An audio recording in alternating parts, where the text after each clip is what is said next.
Pour les personnes qui n'ont pas lu le livre et ceux qui l'ont lu peut-être il y a déjà 6 mois, puisqu'il est paru en août. Donc le point de départ, ce sont trois frères et sœurs qui vont se retrouver pour les funérailles de leur père. Et malheureusement, ou heureusement, je ne sais pas, ces retrouvailles vont très vite se transformer en une confrontation, puisque nous avons vraiment la grande sœur, donc la sœur aînée Claire, et le petit frère Antoine, qui en veulent beaucoup à Paul, qui est cinéaste, et il l'accuse notamment d'avoir travesti le passé familial et de l'avoir mis en scène dans ses films. Et d'ailleurs, c'est d'autant plus, cette confrontation, on l'a bien avec les différents points de vue des personnages, puisque dans chaque scène, on a le point de vue interne de l'un ou de l'autre. C'est bien cela? C'est ça. Et Enfin, de Claire et Antoine. oui, Et Paul ne parlera qu'au dernier acte. En voilà. dernier, il répondra à l'espèce de procès qui lui a été intenté. Et d'ailleurs, il ne répondra pas vraiment. Voilà, En ben gros, justement, je voulais vous poser la question, est-ce qu'il y a une seule confrontation ou c'est plusieurs confrontations? il y a une confrontation majeure, c'est qu'Antoine est un peu l'accusateur, le petit frère. Il est celui qui est vraiment énervé, celui qui est le plus loyaliste avec son père et avec sa famille, et celui qui a envie de faire rendre gorge à Paul, et qui l'annonce dès le début, et qui dit s'il vient, il n'a pas intérêt de dire quoi que ce soit de travers, sinon je lui pète la gueule. Sauf que là, dans une scène extrêmement théâtrale, qui est la scène d'ouverture du livre, surgissant de l'ombre, le fameux Paul, dont on ne savait pas s'il allait venir ou pas, il est là, et il dit à Antoine, j'aimerais bien savoir comment tu comptes t'y prendre. Et ça annonce l'entrée sur le ring, quoi. C'est-à-dire, le combat, il ne va pas être à main nue, enfin, il y a encore que, à un moment donné, dans le livre, il y aura peut-être une petite altercation, mais ça va être un combat de mots, ça va être un combat l'enjeu, ça va être ce qu'on se dit, ce qu'on se dit pas, ce qu'on arrive à se dire, ce qu'on n'arrive pas à se dire, ce que dit l'un est ce que l'autre entend, ce que dit l'un est ce que l'autre n'entend pas ou entend autrement. Et au milieu, il y a Claire qui est fidèle au rôle qu'on lui a donné depuis toujours, ou à l'étiquette qu'on lui a collée. Elle est l'aînée, elle est un peu la responsable de la famille, elle est une femme. Et en cela, on lui a toujours bien expliqué, ou elle l'a intégré au choix, ou les deux à la fois, qu'elle devait être dans le soin, elle devait être celle qui fait tenir les choses ensemble. C'est aussi le rôle de la mère, qui est un personnage qui ne prend pas la parole, mais qu'on voit beaucoup, et qui est aussi dans ce rôle d'essayer de faire tenir les choses ensemble. Elles ne le font pas de la même manière. Claire le fait là aussi en participant à la confrontation, en essayant de corriger, en essayant de prendre parti pour l'un ou pour l'autre, en essayant d'arrondir les angles. La mère le fait à la manière des mères souvent, avec beaucoup de non-dits, avec beaucoup de secrets, en distribuant la parole de manière très différenciée, en ne disant pas la même chose aux uns et aux autres, et en essayant de faire ce qu'ont souvent fait les mères dans les familles un peu à l'ancienne, de tout faire tenir ensemble, même quand parfois ça demande justement de ne pas dire, d'être plutôt dans la retenue, le silence, les demi-vérités et les demi-mensonges. Après, l'objet de la confrontation lui-même, lui, il est multiple. Il est multiple parce qu'il y a ce qui est à l'avant-plan, il y a la première accusation redondante, répétée, rabâchée par Antoine, qui porte sur l'activité de dramaturge et de cinéaste de Paul et la manière dont il a dépeint cette famille, ou dont il se sert de l'histoire de cette famille, ou dont il travestit l'histoire de cette famille, dont il vole l'histoire de famille pour en faire ses pièces et ses films. Donc il y a cette accusation-là qui est l'accusation la plus évidente, mais elle cache sans doute d'autres soit accusations, soit d'autres incompréhensions, et notamment celle qui tient à ce que dans une famille, le socle entre frères et sœurs, c'est l'enfance partagée. Et on a vécu la même enfance dans le même lieu et connu les mêmes parents. Et bien sûr, on n'a pas vécu la même enfance, on n'a pas vécu dans les mêmes lieux et on n'a pas vécu dans les mêmes parents. On a tous une perception tellement différente qu'elle semble parfois désigner un menteur. Et comme Paul s'arroge le droit de dire, de représenter, alors il s'arroge déjà le droit de dire dans une famille où la règle est le non-dit comme dans beaucoup de familles. Donc de toute façon déjà c'est une forme de violence pour les autres et de prise de pouvoir sur l'histoire familiale. Il en donne une version. Bon, en plus c'est un cinéaste et un dramaturge, donc il y mêle de la fiction, il y mêle de l'exagération, il y mêle parfois des règlements de compte, il y mêle de la mauvaise foi. Et donc il donne une version de sa propre famille qui est de toute façon semi-fictionnelle.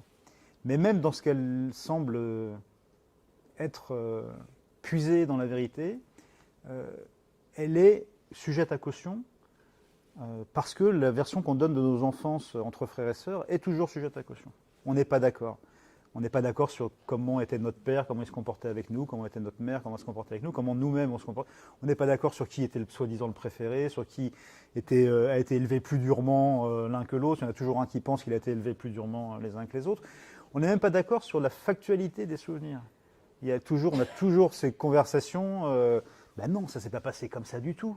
Il y a même parfois controverse sur la présence même de chacun des protagonistes. T'étais même pas là ce jour-là, mais bien sûr que j'étais là le jour où mamie a fait renverser sa tasse de chocolat. Je sais pas.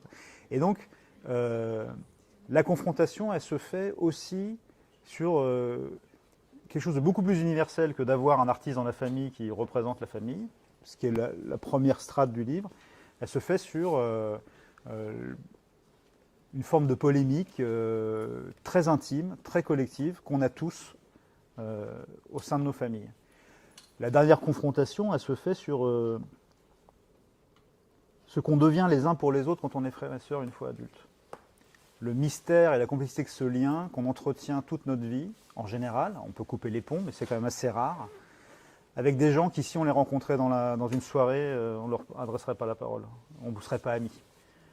Ça peut arriver, d'entretenir des liens avec ses frères et sœurs en se disant, même dans une autre circonstance, on s'aimerait, on serait amis. Mais dans beaucoup de cas, on est parti du même endroit, on a pris des chemins extrêmement différents, on a rencontré d'autres gens qui nous ont fait changer, on a des centres d'intérêt qui nous ont fait vivre dans des domaines très, très divers, et qui font que d'ailleurs, quand je dis si on se rencontrait dans une soirée, on ne deviendrait pas amis, d'ailleurs, de toute façon, on ne se rencontrerait même pas dans une soirée, parce qu'on ne fréquente pas du tout les mêmes cercles, et il n'y aurait aucune chance qu'on se croise dans la vie. Et pourtant, c'est vrai aussi de nos parents, et pourtant, on continue à entretenir un lien qui n'est pas seulement une obligation sociale, qui repose sur ce socle de l'enfance, qui en même temps est totalement meuble et équivoque, puisque chacun en a sa version.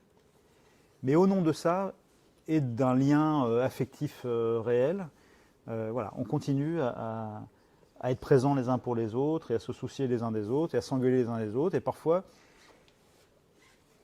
on a ce lien qui est fait d'amour et d'agacement, de proximité et d'incompréhension, de non-dits et de conversations mal maîtrisées. Et donc ça aussi, ça donne lieu à une forme de confrontation, parce que les valeurs de chacun, les modes de vie de chacun, la sensation ou non d'avoir été trahi ou abandonné, pour Antoine par exemple, qui est le petit dernier, dont les deux aînés sont partis finalement assez tôt de la maison, et qui s'est retrouvé tout seul avec ses parents un peu âgés dans la maison, et qui a l'impression d'être un peu abandonné, et qui aujourd'hui, parce que son frère est devenu une espèce de, pas de star, mais un artiste un peu connu, qui ne prend plus trop l'appel de l'appeler, ni de prendre de ses nouvelles. Il y a aussi la sensation d'avoir été délaissé, d'avoir été... Voilà, donc il y a ce niveau de confrontation-là. Puis il y a un dernier niveau de confrontation, je dirais, c'est sur la perception que chacun a de son trajet. Les trois enfants ont, entre guillemets, réussi. Ce sont trois, comme on dit aujourd'hui, transclasses, comme on dirait. Ils viennent d'un milieu modeste, entre guillemets, et chacun a, dans la mesure du rôle et des possibilités qu'on lui a données, voilà, Antoine réussit très bien dans ce qu'on appelle la nouvelle économie, les startups. C'est un peu une figure de ce qu'on appelle le nouveau monde. Il faut que ça ruisselle de partout, etc. Côté très Claire est dans les professions du soin et de la médecine. C'est un autre type de parcours. Paul est un artiste, entre guillemets, un intellectuel plus ou moins engagé, et chacun donne à sa propre perception de ce que c'est que ce changement de statut social. Et là aussi, il y a une confrontation et règlement de compte. Oui, clairement. Enfin, surtout quand... Quel est d'ailleurs business to business? Parce que... Je n'ai jamais compris ce que c'était vraiment moi-même. Hein. C'est le business to business. Je ne sais pas, il y a peut-être des spécialistes ici. Mais bon, ça existe, les startups. Non, en fait, sur ce sujet-là des transclasses, il y a vraiment un reproche que fait Antoine à Paul, parce que Paul, depuis toujours, dans ses films, ses pièces et ses interviews, endosse une espèce de récit officiel de trahison transfuge de classe qui a été inauguré par Annie Ernaux, qui n'a toujours parlé à la fois de ce sentiment de honte de classe, de honte d'en avoir honte, puis de déplacement ou de jamais être complètement à sa place dans le nouveau monde social auquel on a accédé. Cette impression finalement de devenir un étranger un peu partout. On n'est plus de là d'où on vient, on n'est pas tout à fait de là où on est arrivé parce qu'on n'y est pas né, on a dû en acquérir les codes et on en voit parfois les limites et les collusions et les hypocrisies. Elle a été suivie par beaucoup d'auteurs. C'est devenu presque un genre en soi, le récit de transfuge. J'ai moi-même pas mal travaillé sur la question avec un livre qui s'appelle Les Lisières. Et ça fait que, bon, on peut penser, je sais pas, à Édouard Louis, à Nicolas Mathieu, à plein de gens comme ça. Et c'est devenu quelque chose, c'est devenu un discours qui est presque entré dans le lexique. Voilà. Et dans le lexique de tout ça, il peut y avoir quelque chose, si on n'est pas Annie Ernaux, qui peut avoir quelque chose de condescendant ou de méprisant ou d'offensant. Et c'est ce que reproche Antoine à Paul. C'est-à-dire que quand on parle du milieu dont on a dû s'extraire, dont on dit qu'on a dû être sauvé de quelque chose par les études, la connaissance, la littérature, l'art, etc., quand on parle de classe supérieure, de classe moyenne, de classe inférieure en un sens, on rentre dans un discours qui est toujours très assumé de la part des écrivains, des artistes et des journalistes qui les interrogent, parce qu'il y a comme un consensus sur le fait que ah bah oui, heureusement que vous êtes sortis de là, quoi.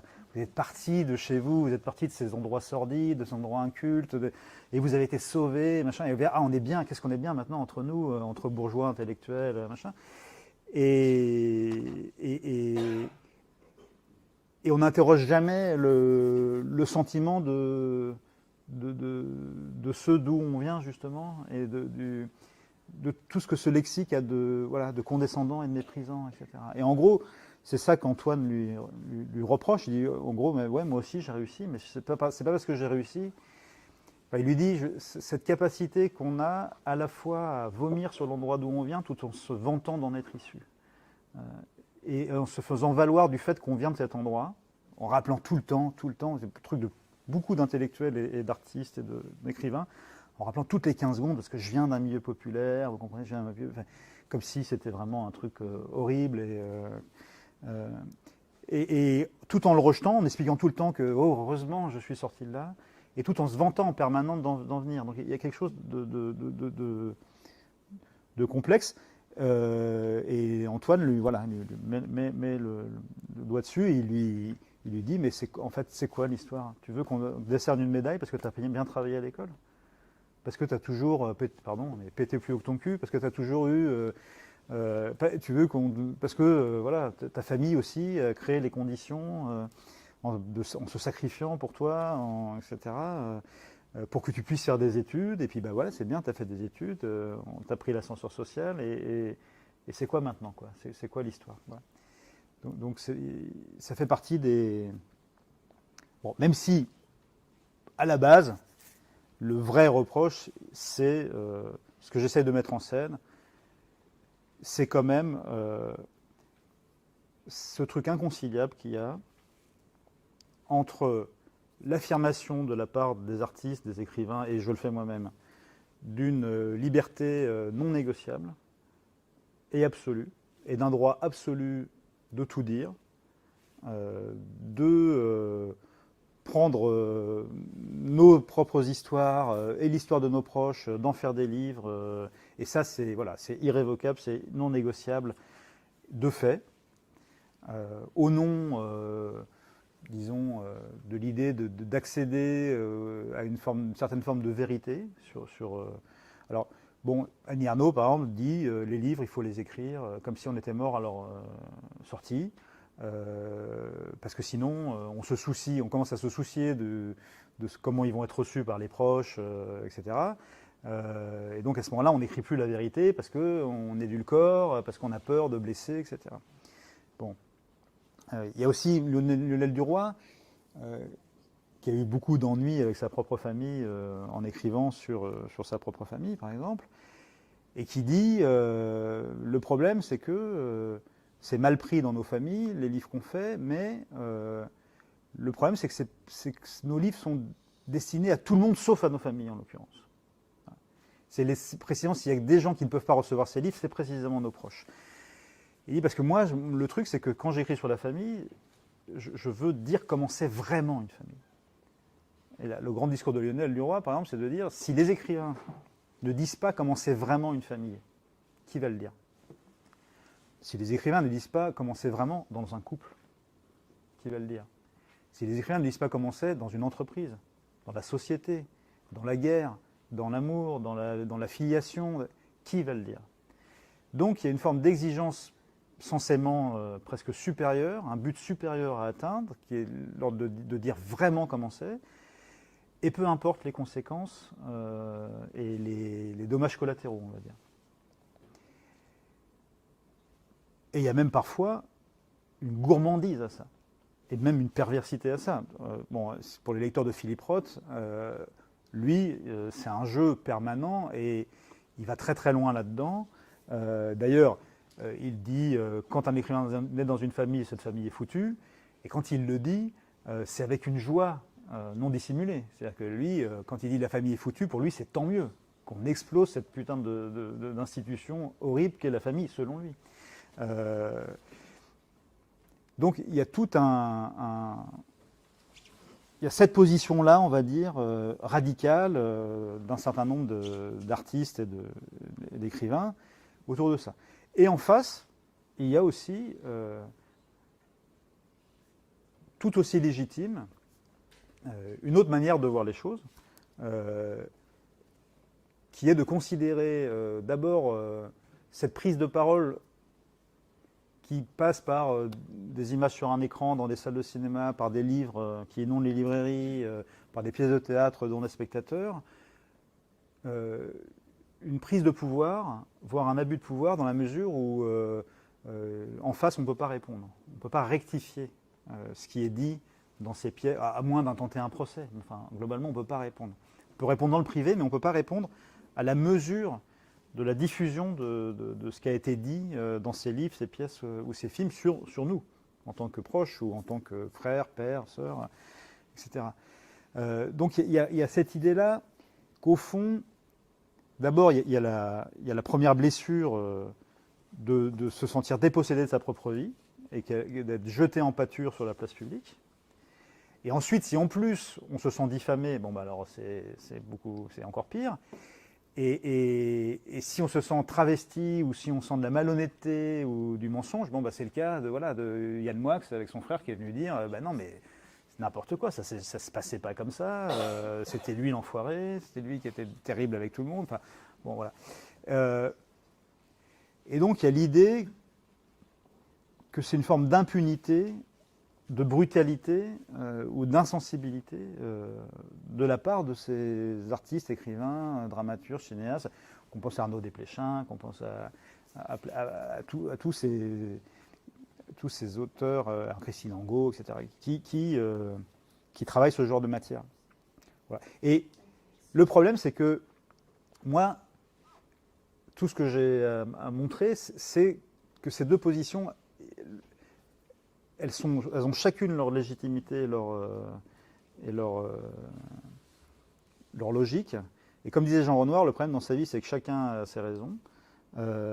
Et le livre, il est construit comme ça, c'est-à-dire que moi, personnellement, j'essaye d'inviter le lecteur à se positionner. En gros, c'est presque un livre de procès où chacun fait valoir ses arguments et vous êtes les jurés, quoi. Vous lisez. Et d'ailleurs, moi, ce que j'ai vraiment travaillé dans ce livre, c'était l'idée que le lecteur puisse alternativement changer d'avis, se dire que c'était Paul l'enfoiré, puis qu'Antoine quand même il allait trop loin, mais non, mais si en fait c'est Antoine, et jusqu'au bout du livre et d'un petit tour de passe-passe final qui invite le lecteur une dernière fois à réviser son propre jugement. De la même manière que j'ai vraiment voulu que chaque personnage soit tour à tour attachant, agaçant, aimable, insupportable, et je voulais et je sais que c'est le cas. D'abord, je sais que chaque lecteur a son personnage préféré et trouve. Alors, bon, moi dans le livre, évidemment, il y a Paul. Paul, c'est souvent mon double. Il est le deuxième de la famille comme moi. Il est l'artiste entre guillemets de la famille comme moi. Il est celui qui a écrit des trucs chelous sur sa famille, ou en tout cas compliqué à recevoir pour sa famille comme moi. Donc forcément, il est censé un peu me représenter, mais pour autant, le livre n'est pas du tout un plaidoyer pour lui. Assez souvent, moi-même, je suis plus du côté d'Antoine ou de Claire que de celui qui est censé me défendre, qui est Paul. Et d'ailleurs, Paul ne se défendra pas vraiment. Pour ceux qui n'ont pas lu, je ne peux pas vraiment spoiler, mais disons que la réponse, c'est le livre. Voilà. Et il ne va pas argumenter, mais la réponse, c'est le livre que vous êtes en train de lire. Donc voilà, je voulais travailler là-dessus en laissant le plus possible le lecteur se faire son opinion, de la même manière que sur les divergences de vues qu'ils ont sur la question centrale, puisqu'on enterre le père, qui était au fond, est-ce que ce père était un homme taiseux, humble, prisonnier de sa propre éducation, de sa pudeur, et parfois aussi d'une manière de gérer les choses qui était un peu brutale, mais parce que c'est comme ça qu'on faisait, c'est comme ça qu'il a été élevé lui-même, et qui s'est sacrifié, et dont la manière d'exprimer son amour pour ses enfants était de travailler comme une brute, leur offrir un toit, leur offrir un cadre de valeurs, être vigilant à ce qu'ils ne sortent pas de route, à ce que justement ils puissent, parce qu'ils travaillent bien à l'école, parce qu'ils font pas de conneries, parce qu'ils traînent pas dans la rue, le prendre, ce fameux ascenseur social, et dont le rêve était que ses enfants, et dans ce cas-là il a réussi, vivent mieux que lui, comme toute cette génération qui a précédé, dont je suis issu, quand elle venait, comme mes parents, des classes populaires, des classes moyennes, etc., pour qui voilà, le sens même de leur vie était d'offrir une vie meilleure à leurs propres enfants. Voilà. Ou est-ce que c'est le portrait qu'en dresse Paul dans ses films et ses pièces, et dont on voit à travers les souvenirs de Claire qu'il ne vient pas de nulle part, ou est-ce que c'était un père autoritaire, brutal, homophobe, raciste, qui en plus détestait son propre fils, etc. Est-ce que qui dit la vérité entre tous ces gens? Voilà. Oui, oui. Souvent, je me dis même ils ont pas grandi même dans la même ville, quoi. Je me dis voilà, moi c'est des endroits où j'ai grandi, voilà, très banal, les banlieues parisiennes, semi-pavillonnaires avec des cités, etc. Et on comprend bien que quand Paul, dans ses films ou même dans ses paroles, est dans le rejet des lieux dans lesquels il a grandi, il est sincère, et que quand Antoine lui reproche ce rejet, en le mettant sur le compte de la condescendance et en disant en gros, bah, en plus tu dis n'importe où, tu essaies de te faire plaindre alors que c'était vraiment une vie très agréable de grandir dans ces endroits-là, il a raison aussi, il le ressent aussi. Et c'est vrai que bah, finalement, moi j'ai grandi dans ces endroits-là, et comme Antoine, je peux témoigner du fait que ces endroits de mélange, où on avait une très grande liberté, où c'était, voilà, on prenait un vélo, on allait voir les copains, c'était les soirées, c'était les parties de foot, c'était les cuites pendant des booms avec du Peterson et du Malibu, c'était les filles, c'était le rock et le grunge, et donc une culture en fait un peu masculiniste, quoi, un peu voilà, qui était la culture de la banlieue, etc. Et lui là-dedans, pour lui c'était formidable. Il s'est épanoui là-dedans. Mais on peut comprendre que pour Paul, bah, déjà les filles c'était pas son truc, déjà le foot c'était pas son truc, déjà la mobilette et le ghetto blaster c'était pas son, et il aspirait à autre chose. Euh, il aspirait à la culture, à l'art, au cinéma, à la littérature. Il aspirait à rencontrer des garçons, etc. Et donc pour lui, oui, ces banlieues des années 80, c'est l'enfer. C'est l'enfer parce que ça n'a rien à lui offrir. Et bien sûr qu'il veut absolument s'en barrer le plus vite possible. Bien sûr que pour lui, aller à Paris, faire des études, c'est se sauver. Mais il y a l'affectif qui rentre en jeu aussi, à mesure où c'est compliqué, voilà, avec le père, ou voilà, donc on projette aussi ses sentiments sur ces lieux fréquentés. Ah bah oui, c'est vrai que ils ont un ressenti, même de la maison, c'est dit à un moment donné.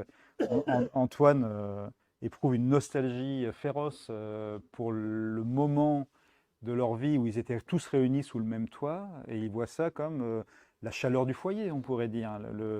Et lui, pour lui, c'est à vie, les trois enfants blottis sur le canapé, en train de regarder le film du mardi soir, ou le mercredi ou samedi après-midi, à lire des BD pendant qu'il y a de la musique, ou qu'il y a le tournoi des 5 nations, enfin 6 maintenant, mais sur l'écran de la télévision.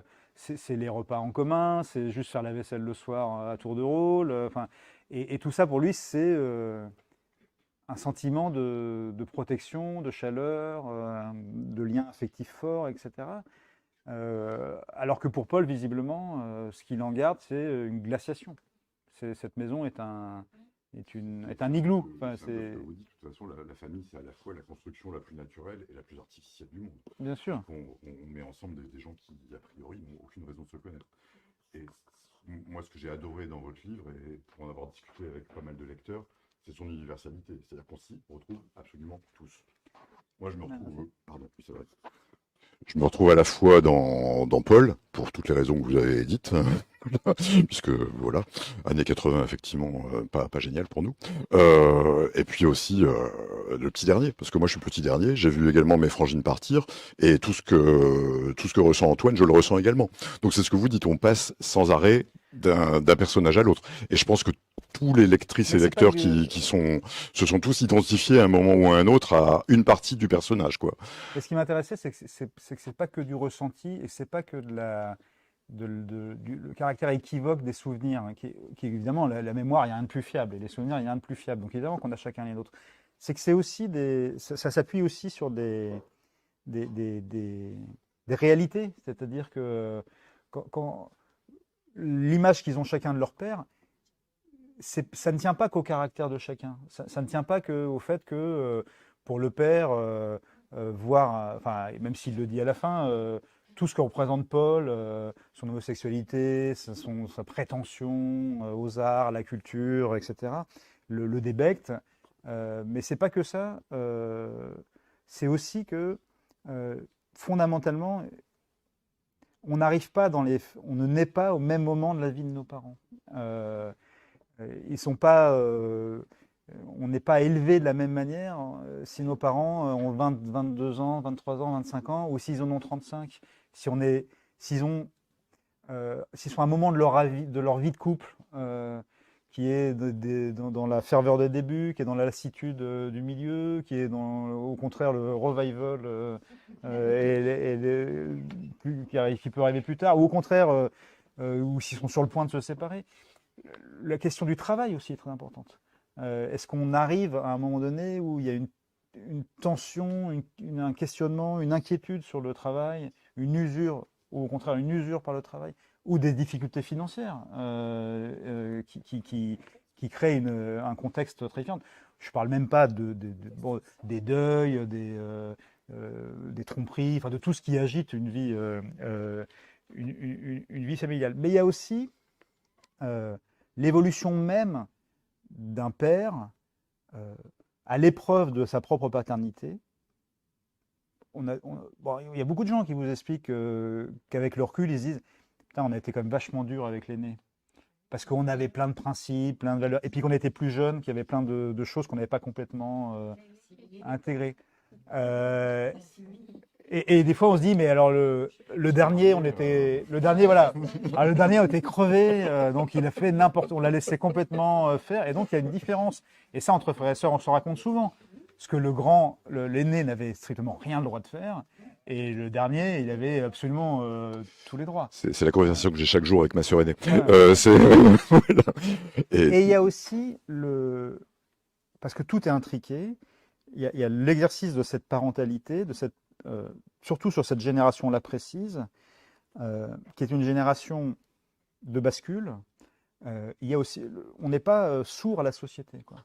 Et on passe d'un rôle de père, société ultra patriarcale, figure purement, enfin, bien sûr qu'il y avait plein de familles où c'était pas comme ça, mais où globalement on n'est pas dans la démonstration d'affection, ni dans les gestes, ni dans les mots. On est au-delà de la pudeur et on est dans l'autorité. Et de toute façon, c'est la mère qui a charge de l'affection, du soin, et voire même d'éduquer tout simplement les enfants, puisque le père, en gros, il débarque, il met les pieds sous la table, il dit je veux que personne parle, et s'il y a un bruit, il s'énerve, et puis en gros, c'est tout, quoi. Et puis après, laissez-moi me reposer. Donc on vient quand même dans beaucoup de familles de ce modèle-là. Et puis on arrive dans les années 80, et tout à coup, l'homme idéal, c'est Alain Souchon. Non mais d'un coup, tout le rapport à la virilité, à l'autorité, à à une certaine forme de masculinité, etc., ça va aussi avec un exercice de la paternité. Quand on commence d'un coup à dire, mais en fait, par exemple, bah non, mettre une fessée à son gosse ou une baffe à son gosse, oui, c'est un vrai problème, quoi. C'est une violence. Enfin, je veux dire, aujourd'hui, on explique que, et tant mieux, et heureusement que les violences faites à une femme adulte, ça mérite sanction, prison, etc., etc. Mais en gros, foutre une tarte à un gamin, apparemment, c'est normal. Un gamin sans défense et tout ça. Donc, la vraie question, par exemple, de l'exercice de la violence physique et du châtiment physique à titre d'éducation sur son enfant, bon, bah, c'est quelque chose qui était absolument normal. Moi, il y avait des gens quand j'ai grandi, il y avait des familles, il y avait le martinet, il foutait des baves. Et dans ma génération de pères d'aujourd'hui, si je rencontre quelqu'un qui met ne serait-ce qu'une fessée à son enfant, c'est juste, je ne lui parle plus. À la limite, je le dénonce, moi, direct. Enfin, je veux dire, pour moi, c'est impossible à envisager. Enfin, je comprends même pas que ça puisse exister. Mais tout ça, il y a eu et il y a eu une génération qui a été prise dans cette espèce de bascule-là. Et pour toutes ces raisons, effectivement, on peut imaginer, parce que bon, tout ça, hein, moi, on parle beaucoup, mais en fait, dans le livre, il y a beaucoup moins de choses que ça. C'est suggéré, je veux C'est dire. suggéré, mais Voilà, on c'est le devine suggéré. très bien. Oui. Mais on peut penser que, effectivement, ils ont vraiment, pour de vrai, pas eu du tout le même Et père. ce qu'on voit également, c'est qu'ils sont tous les trois à un carrefour de leur vie. Cette réflexion qu'ils ont entre eux, on voit bien qu'ils sont tous les trois en pleine crise et qui se Oui, posent des oui. questions existentielles chacun. Après, il n'y a pas de hasard, hein. C'est-à-dire Voilà, que donc moi, est-ce que la mort du père est le catalyseur? Est-ce que le fait de se oui, rencontrer fait qu'ils se posent une question en se disant, bah, ça y est, là, on est en première ligne? moi j'étais très Euh, intéressé par enfin, là aussi, c'est pas dans le livre, mais là, parce qu'on est là, on est pas, le livre, vous le lisez, donc moi, je suis là pour vous parler de l'arrière-cuisine, de ce qui n'est pas dans le livre, mais qui a présidé à l'écriture du livre. Euh, Moi, j'aime toujours, quand je... Bon, d'abord, il y a deux choses. Quand j'écris sur un thème, c'est parce que j'ai l'impression que ce thème n'est pas représenté, qu'on n'en parle pas ou qu'on en parle mal. Ça, c'est une première chose. Donc, à la base, il y avait l'idée de se dire, mais en fait, toutes ces questions-là, des relations entre frères et sœurs adultes, de l'exercice de la parentalité masculine sur cette génération, qui a été une génération de transition, de bascule, finalement, on n'en parle soit pas assez bien. Donc, à un moment donné, je me dis, bon, bah, il faut bien que quelqu'un le fasse, donc on va admettre que ça va être moi, et je tente euh, je tente le truc. Donc il y a toujours cette idée-là d'écrire le livre euh, qui n'existe pas sur un sujet qui, moi, m'intéresse ou même me semble avoir une importance extrême dans ma vie. Et la deuxième point, ben, je ne sais plus ce que je voulais dire. Donc, voilà. Mais ça va revenir. Voilà. Je ne sais plus ce qu'on disait. Comme vous parlez de l'arrière-cuisine, Ah oui, oui, ça y est. Non, alors c'est ça. Non, c'est que j'aime, par ailleurs, la deuxième chose que j'aime bien, c'est quand je travaille sur un motif qui est un motif romanesque, c'est qu'il est une forme d'écho, euh, même quand c'est un sujet intime, un écho collectif, voire même sociétal. Quand j'ai fait les lisières, c'était une grande interrogation sur bah, quand on est tout le temps comme à côté de soi-même. Et au fond, c'était aussi un livre sur le sentiment d'abandon ou d'exclusion d'une France pourtant majoritaire. Et ben, après, on a appelé ça la France périphérique, etc. Puis on a vu voilà, les gilets jaunes et machin, tout ça. Donc, il y avait ce double enjeu. Et là, c'était l'idée de se dire, qu'est-ce qui se passe dans une famille patriarcale, ces derniers modèles de famille patriarcale qui sont un peu en train de disparaître, mais qui sont les générations dans lesquelles moi j'ai grandi, euh, quand le père disparaît. Voilà. Qu'est-ce que ça... euh, évidemment, hein, je n'exclus pas, bien sûr, le deuil, le chagrin, tout ça qui sont présents dans le livre. Mais qu'est-ce que profondément, qu'est-ce que ça libère, qu'est-ce que ça contraint, etc. Et je trouve ça intéressant de poser cette question-là dans un moment de notre histoire contemporaine où nos sociétés ultra-patriarcales, on ne va pas dire qu'elles trempent sur leur base, parce que malheureusement, on en est vraiment qu'à des tout petits prémices, mais disons qu'il y a un petit peu, ça bouge un peu, quoi. Voilà, depuis MeToo et tout ça, il y a quand même un vrai questionnement là-dessus. Euh, et on voit bien à quelle échelle de la société que ça libère un certain nombre de choses, la parole, des actions, des progrès, etc. Et que ça crée aussi des, des incertitudes, des résistances aussi, de la réaction, vraiment, de la réaction, parce qu'on voilà, entend tous les jours ces horribles féministes, machin. Quelle horreur, elles demandent juste l'égalité et qu'on leur tape pas sur la gueule, c'est incroyable, c'est vraiment quelle honte.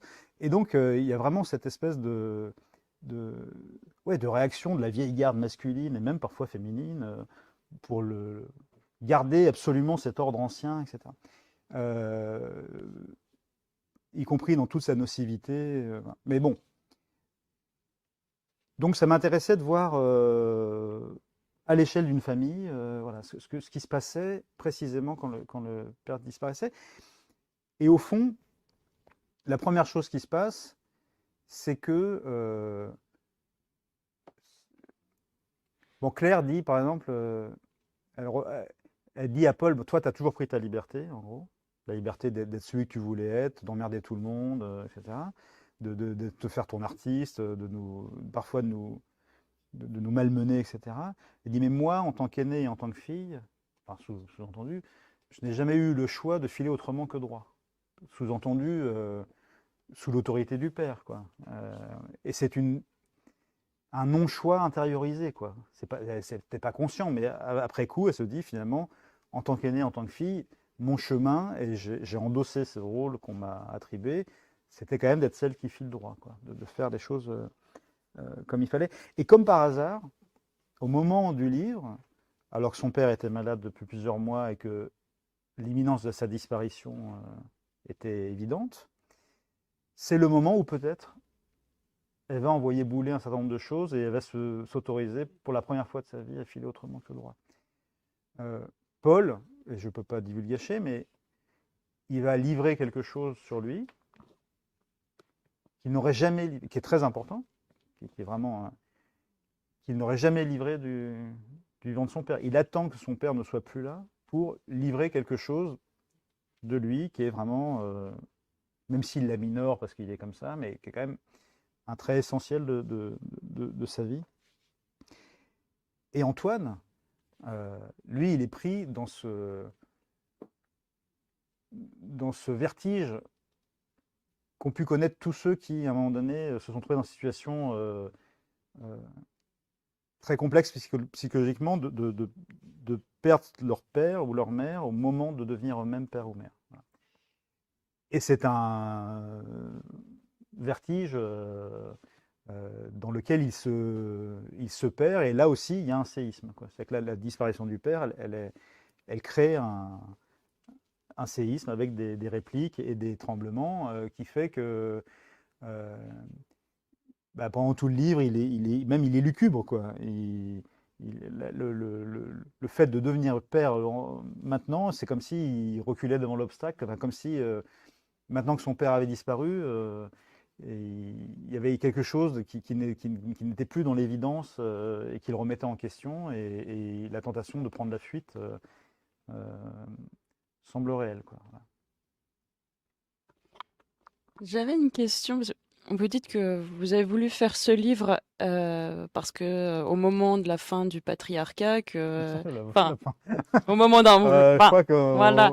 Mais comme on dit, le début, voilà. Mais voilà, c'est le début, et aussi les que prémices de la fin. vous aviez donc des amis dont les parents avaient des martinets, et maintenant vous ne supporteriez pas la moindre violence. Mais est-ce que maintenant vous ne supporteriez pas cette violence parce que vous l'avez dit, vous êtes aussi transclasse, et que maintenant ce n'est pas quelque chose qui se fait. Enfin, je ne sais pas dans quel sens. Non, parce que c'est pas un truc de classe, ça, pour le coup. Je pense il y a toujours eu un consensus assez grand, aussi bien dans la grande bourgeoisie que dans les classes, pour dire que c'était normal de foutre des tartes à ses gosses, quoi, pour les élever. D'ailleurs, on entend beaucoup ça.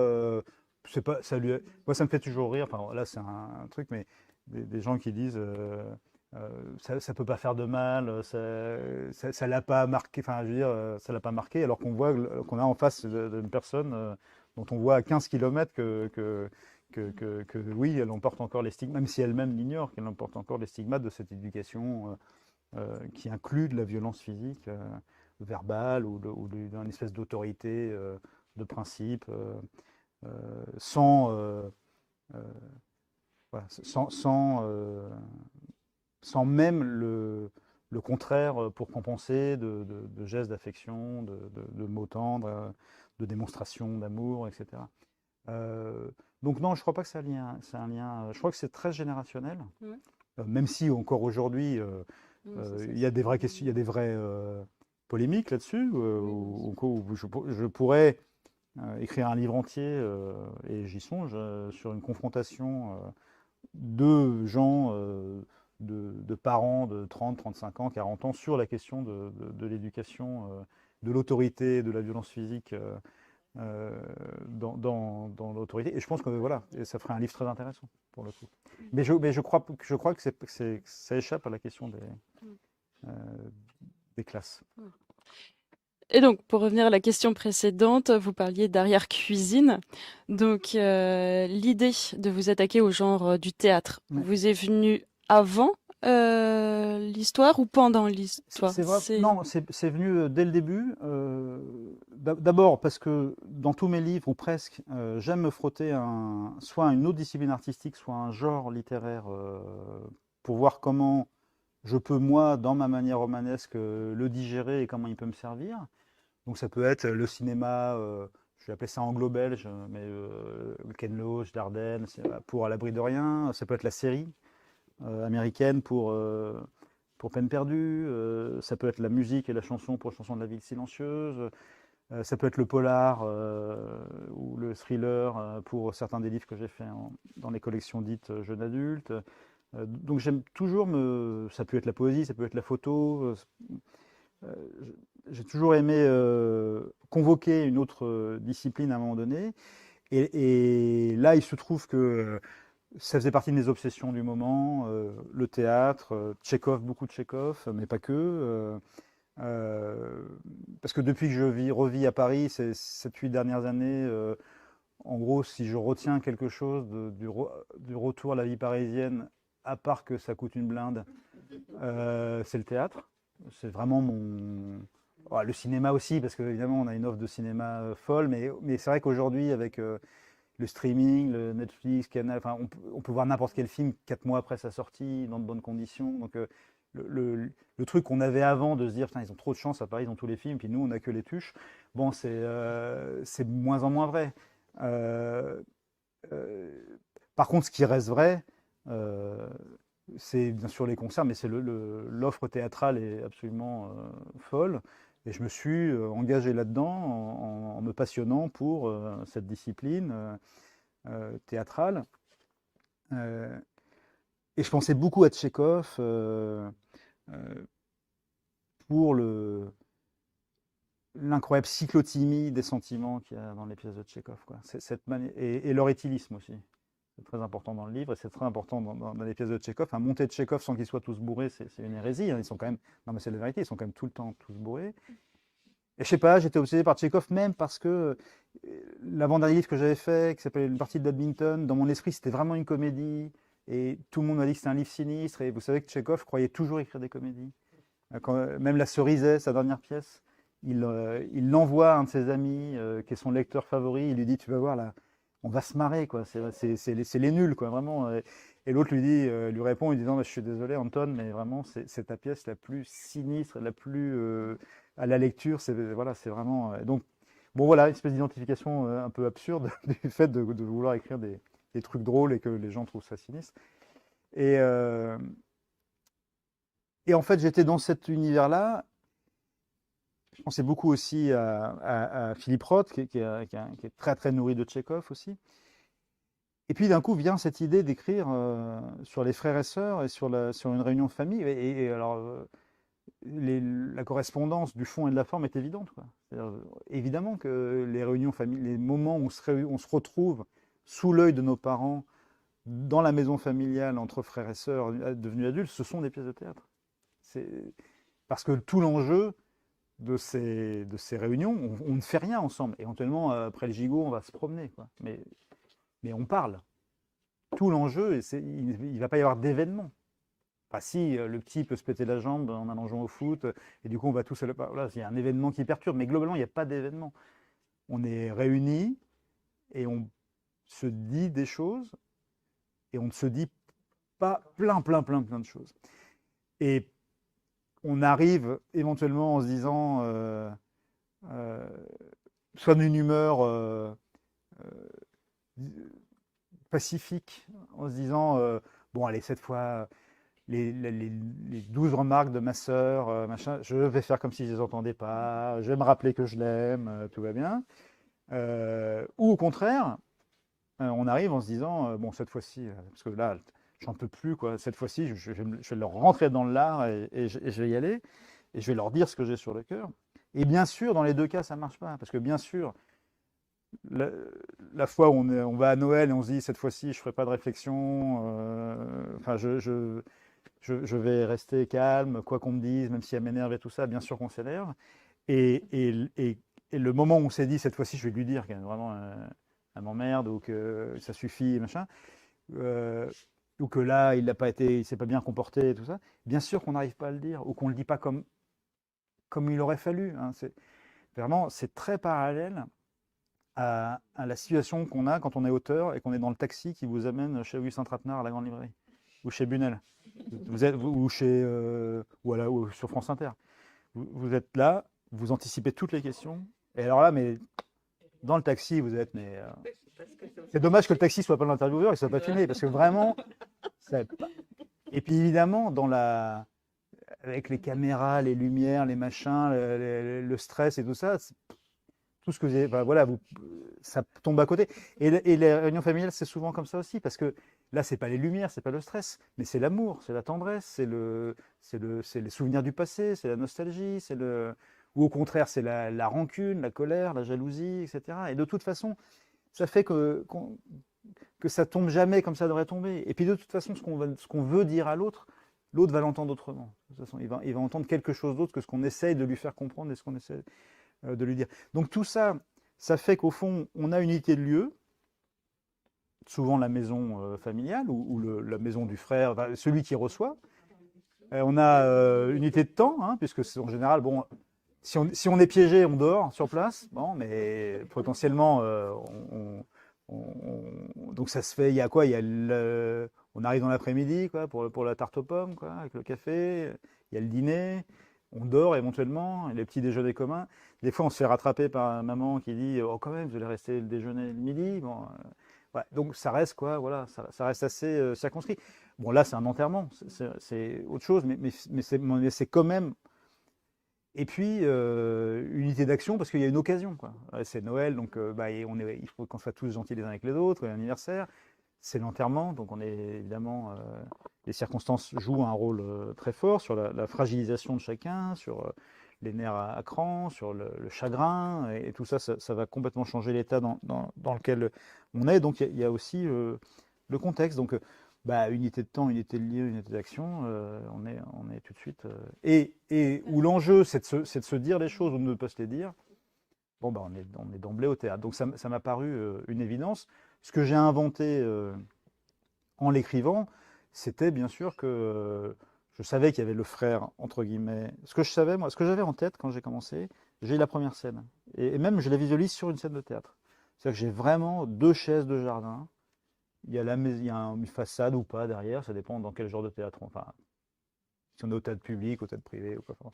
Et ils discutent, tu l'as vu son dernier film, machin, tu crois qu'il va venir et tout ça. Et à un moment donné, comme je racontais, Antoine qui dit si demain il dit quelque chose à l'enterrement, je lui pète la gueule. Et là, surgissant de derrière, des coulisses, une voix, et ensuite ça sort de.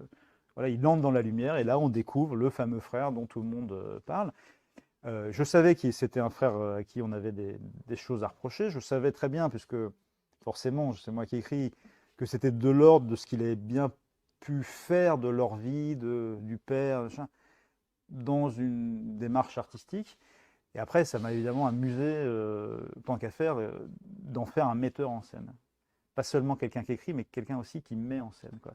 Qui les représente, qui leur fait jouer des rôles, qui dans ses livres ou ses films ou ses pièces, emploie des comédiens qui vont jouer son frère, sa sœur, son père, même s'il y a de la fiction dedans, quoi. Comme un système de poupée russe, quoi, qui n'en finit pas. Et qui, dans le livre, n'en finit jamais vraiment, d'ailleurs. Et ça vous a posé de difficultés parfois pour certaines scènes où vous pouviez les écrire, mais comme là, vous aviez décidé que c'était du théâtre, c'était plus difficile? Non, parce que comme je suis... c'est une inspiration théâtrale. On comprendra à la fin du livre en quoi c'est un matériau éventuellement qui est de l'ordre du théâtre, mais bien sûr c'est avant tout un roman. Et ce qui distingue totalement le roman du théâtre, c'est que le théâtre, on est dans la présence et on n'a que, entre guillemets, mais c'est déjà beaucoup, ce qui se dit et ce qui ne se dit pas, mais on n'a pas accès à l'intériorité des personnages. On a accès à l'intériorité du personnage que par les manifestations physiques, leurs réactions, et on doit l'imaginer. Alors que là, on est dans le regard, la tête et le jeu même de chacun, alternativement. Donc c'est vraiment l'exercice pur du roman. Il y a j'ai essayé de digérer un peu la matière théâtrale, mais fondamentalement, c'est un roman où d'abord Claire parle, elle raconte ce qui se passe. Non seulement elle raconte ce qui se passe, mais on a son ressenti, sa manière de l'analyser. Et puis ensuite, c'est Antoine. On est juste dans un roman, entre guillemets, à trois voix, quoi, voilà. Donc ça m'a pas donné. Ce que je savais, c'est que il fallait que les dialogues aient une prééminence, pour le coup, ce qui n'est pas toujours le cas dans mes livres, ça dépend des livres. Il y a toute une période où il n'y avait quasiment plus aucun dialogue dans mes livres, qui correspondait à la période où je travaillais beaucoup pour le cinéma, même si je retravaille beaucoup pour le cinéma à nouveau, mais parce que à l'époque, c'était presque une manière de scinder mes deux cerveaux et mes deux activités. En fait, il y avait comme une frustration en écrivant pour le cinéma de n'écrire quasiment que des dialogues finalement, qui s'est transmué dans le fait en littérature de les éliminer pour n'écrire au contraire que tout ce qui n'était pas des dialogues finalement. Et justement être vraiment dans la voix, l'intériorité, le flux de pensée à l'intérieur. Par exemple, un livre comme Le Cœur régulier est un livre qui est très parlant à ce niveau-là, dans sa manière. Il n'y a quasiment aucun dialogue. À l'abri de rien aussi, on est vraiment dans l'intériorité, le flux de pensée du personnage. Alors que d'autres livres que j'écris utilisent le théâtre ou le cinéma, même si c'est jeu, on est quand même dans une idée de mise en scène et de narration qui n'est pas seulement du flux intérieur, quoi. Donc là, il y avait retour des dialogues, il y en avait déjà beaucoup dans le parti de badminton, hein, de livres avant. Mais c'était intrinsèque au truc. Et donc là, il y a. Oui, alors, la difficulté, entre guillemets, évidemment que les dialogues, ça peut être difficile. Enfin, difficile. C'est un enjeu particulier d'écriture. Voilà. Quand ils prennent autant de place. Et qui sont à ce point-là l'enjeu même du livre. Quand c'est des dialogues juste pour faire vivre une scène, bon, parce que c'est vrai que c'est toujours plus vivant une scène dialoguée. Enfin, ça peut être plus vivant une scène dialoguée. Bon, il y a un enjeu de justesse, bien sûr, hein, on espère que les dialogues sonnent justes.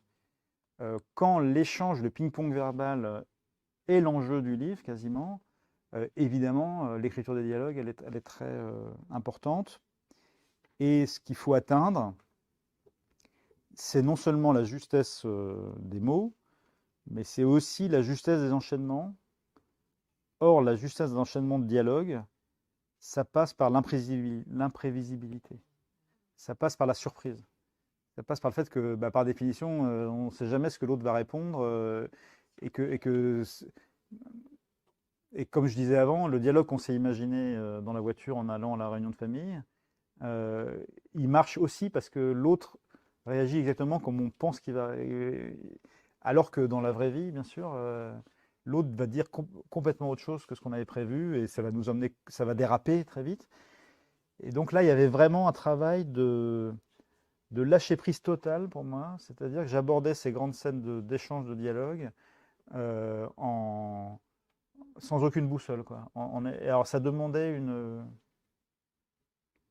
presque un état physique très différent. Il faut être très en forme, quoi, disons, pour être prêt complètement à être dans l'énergie de ces échanges et parce que je dirais qu'on n'a pas de chance, quoi. Enfin, mon expérience en tout cas, c'est que si on le foire au début, cet enchaînement-là, c'est vachement dur à rattraper parce que justement, ça tient beaucoup à la spontanéité et à l'improvisation, au fait que on devient moi-même, c'est-à-dire que Antoine, d'un coup, il répond un truc, je ne m'attendais pas du tout à ce qu'il réponde ça. Donc du coup, voilà, exactement. Et d'un coup, je me dis, putain, mais qu'est-ce qu'il peut bien... Enfin, il faut répondre, quoi, du tac au tac. Je me demandais en le lisant, je me disais, est-ce que ça c'est venu spontanément? Non, oui, alors après, c'est retravaillé, mais ils ont tous été dictés par le premier jet spontané. C'est quand même qui a donné la direction. Et le fait que parfois, il y a une blague au milieu, ou il y a un changement de ton très radical, ou au contraire... Une agressivité, ou au contraire une accalmie, etc. Ça, c'est vraiment venu. Après, ça ne pouvait plus bouger, quoi. Après, évidemment, on change un mot pour l'autre, on contracte, on se dit, ah ben non, là, on rend plus dense ou plus vivant, ou au contraire plus doux, etc. Mais la manière dont ça s'enchaîne et vers quoi ça amène, et le ping-pong, celui-là, vraiment, c'est vraiment comme un échange de ping-pong où si le mec il tire à droite, bah, on est obligé de répondre, quoi, et mettre la raquette à droite, et on recroise pas, on croise ou on croise pas. Bon, bah, on n'a pas le temps de toute façon. Il se trouve qu'on n'a pas croisé, bah, l'autre du coup pas. Et c'est tout. Bon, moi j'ai fait beaucoup de tennis et ça ressemble beaucoup à ça pour le coup. Le fait qu'on peut pas. S'il fait une amortie d'un coup, on n'avait pas prévu ça, hein, on n'a pas prévu de monter, et puis ça y est, on est au filet.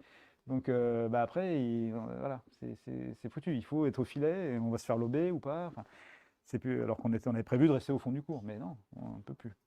Donc il y a vraiment un travail là-dessus et ça, je l'ai remarqué aussi au cinéma. euh, le, Au cinéma, c'est très différent parce qu'on a d'abord un séquencier, donc on sait ce qui va se jouer dans chaque scène, et on sait en gros ce qu'ils vont devoir se dire, quoi, pour faire avancer le film. C'est prévu à l'avance.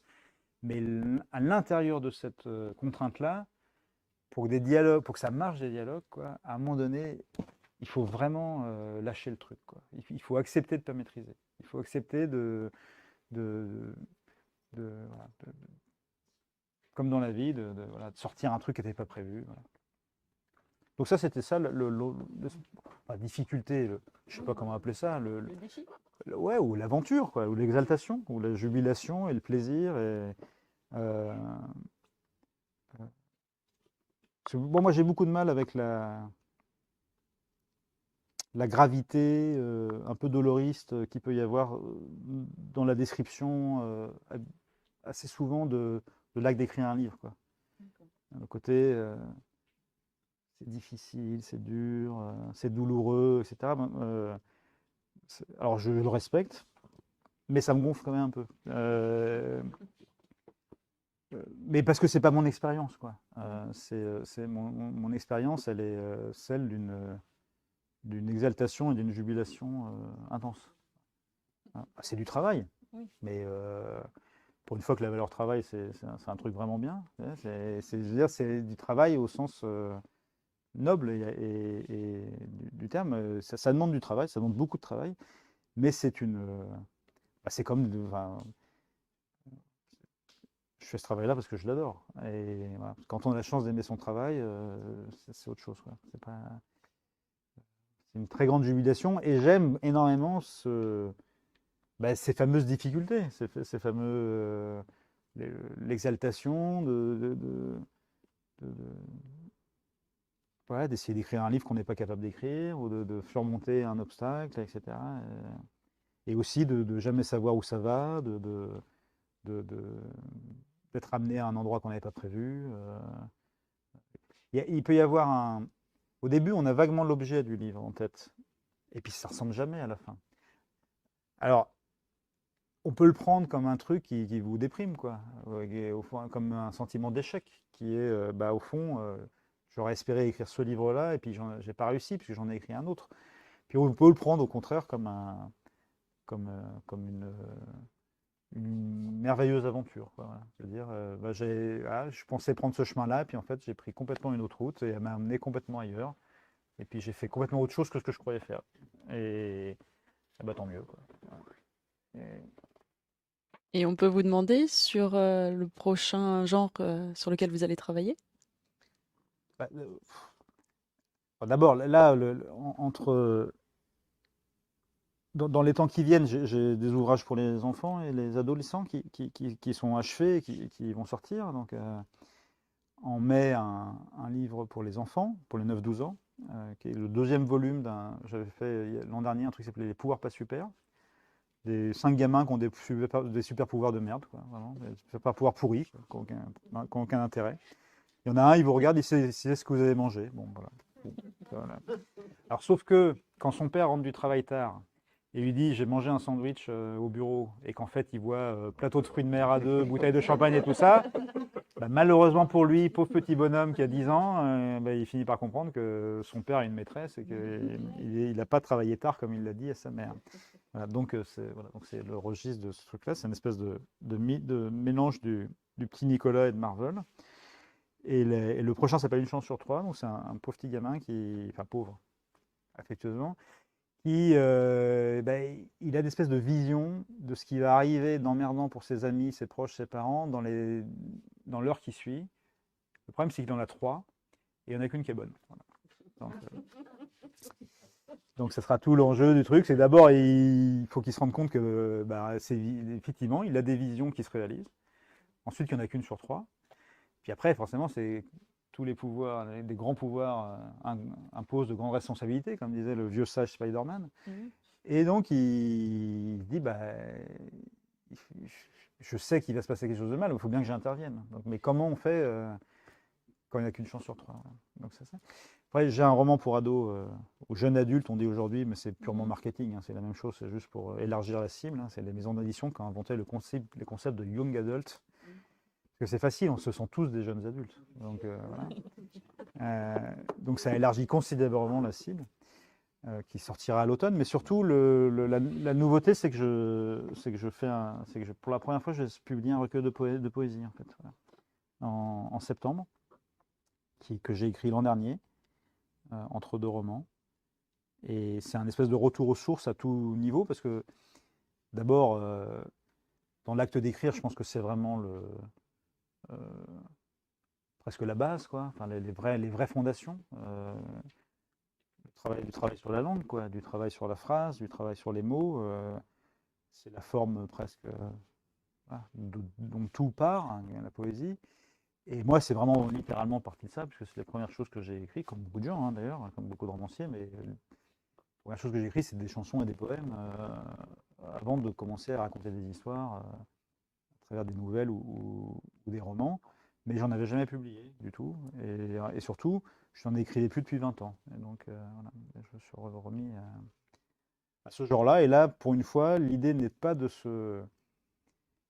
jouer avec le genre, et l'idée de se confronter au genre.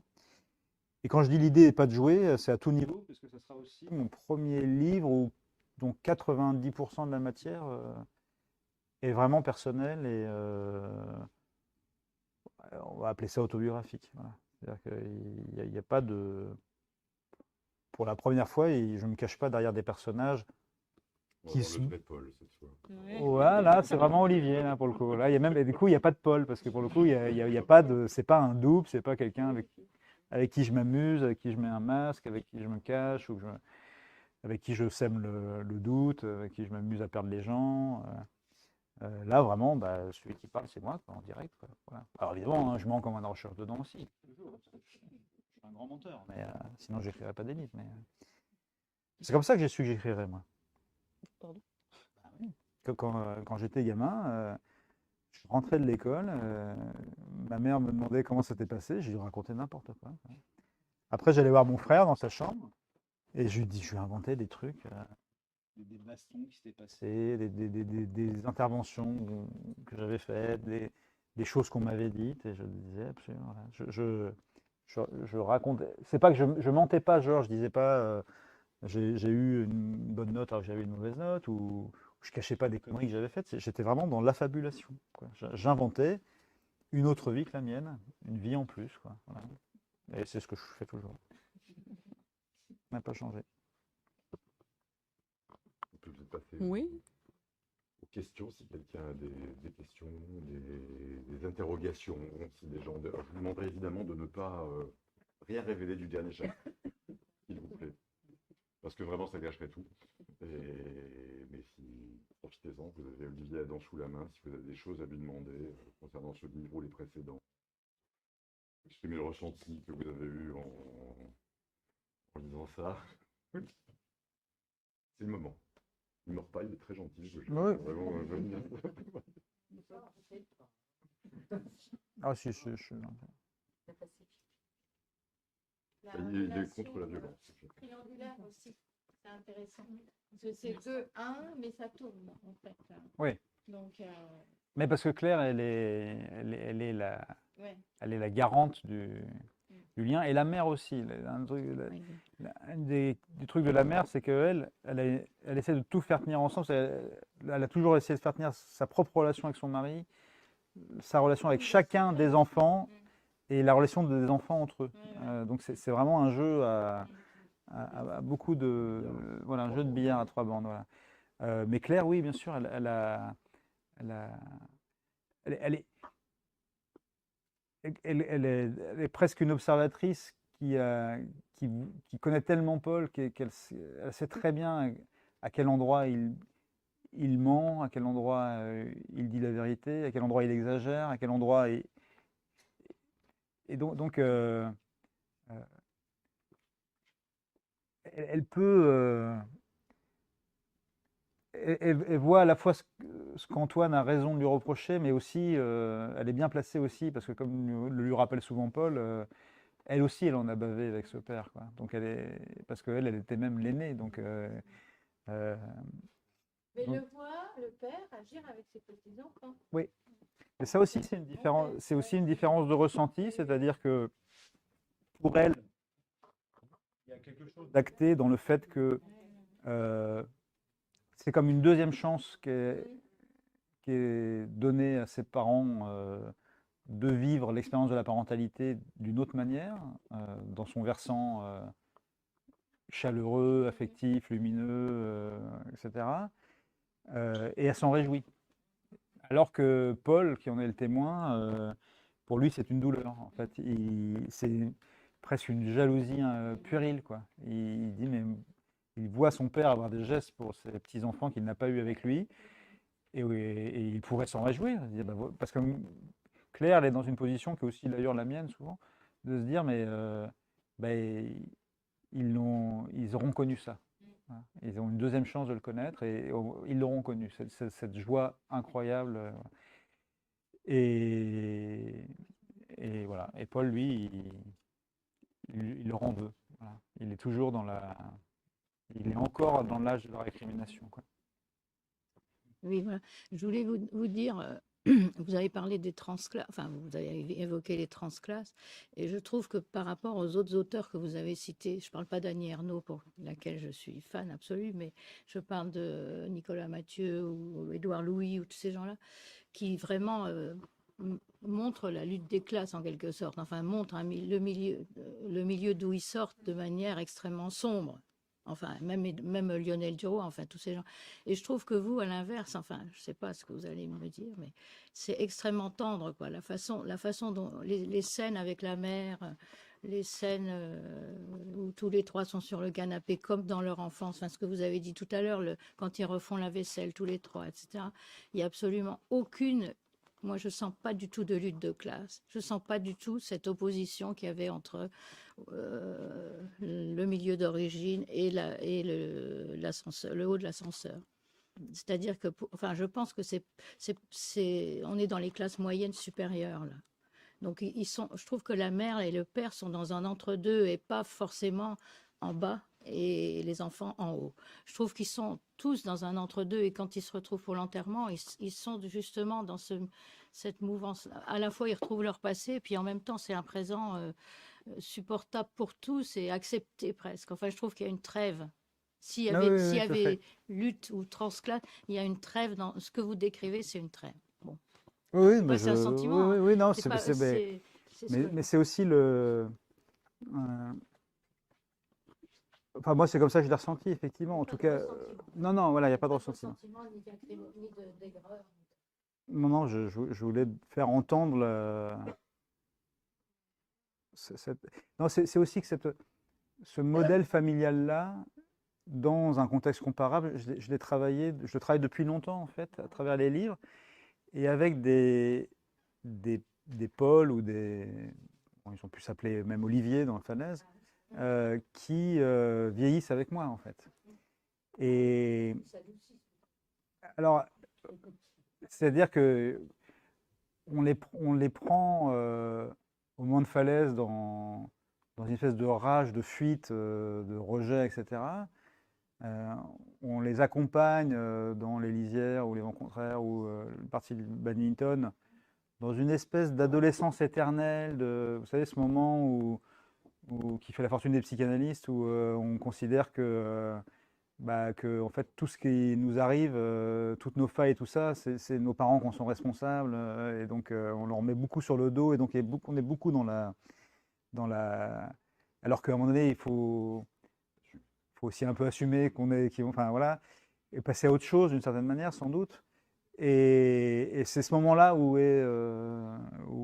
lequel je prends ce livre. C'est-à-dire que même Paul, qui a priori est celui qui a le plus à redire sur la manière dont il a été élevé, l'endroit d'où il a grandi, à la fois socialement, affectivement, Il etc. revient quand même toujours. Exactement. Enfin, je Exactement. pense, Mais parce qu'il est il est à l'âge du procès verbal, quoi, et de l'apaisement du constat, voilà, et où il est capable d'établir les responsabilités de chacun de manière apaisée. Et c'est là-dedans que. Alors c'est pour ça aussi que un livre comme ça, il s'inscrit aussi dans un chemin de livres les uns après les autres, où on suit quelqu'un en fonction de son âge, de son parcours de vie, dans sa manière de poser le regard. Et puis bon, évidemment, comme tous les livres, c'est là qu'il y a la part personnelle et subjective de mon propre parcours et de sentiments que j'observe autour de moi ou que j'ai. Bon, il y a tout un truc autour de l'idée de la nostalgie qui était un sentiment qui me révulsait pendant longtemps et avec lequel j'entretiens une relation un peu plus apaisée aujourd'hui. Voilà, ça transparaît aussi. Voilà. Il regarde des albums photos à un moment donné. Ce que mes personnages dans les livres d'avant auraient été incapables de faire, par exemple.